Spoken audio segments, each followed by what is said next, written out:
एक प्रचलित कथा के अनुसार पुराने समय में एक किसान की फसल बार बार खराब हो रही थी।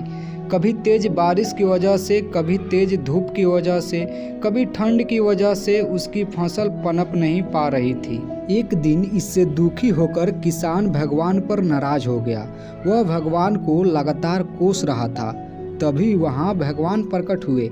किसान ने भगवान से कहा कि भगवान, आपको खेती की बिल्कुल भी जानकारी नहीं है। आप गलत टाइम पर बारिश कर देते हो, कभी तेज धूप कर देते हो, कभी ठंड बढ़ा देते हो।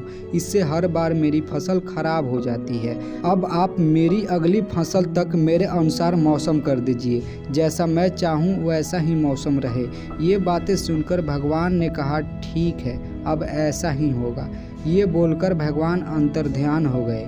अगले दिन से किसान ने फिर से गेहूं की खेती शुरू कर दी।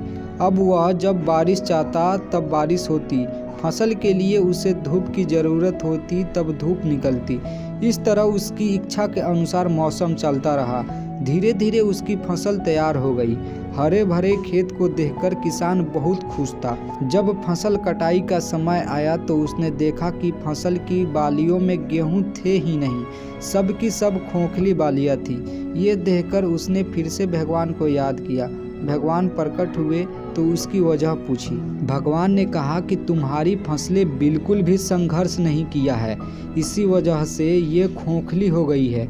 जब फसलें तेज बारिश में, तेज हवा में खुद को बचाए रखने का संघर्ष करती है, तेज धूप से लड़ती है, तभी उसमें दाने पड़ने की प्रक्रिया शुरू होती है। जिस तरह से सोने को चमकने के लिए आग में तड़पना पड़ता है, ठीक उसी तरह फसलों के लिए भी संघर्ष जरूरी होता है। ये बातें किसान को समझ आ गई और उसे अपनी भूल का एहसास हुआ।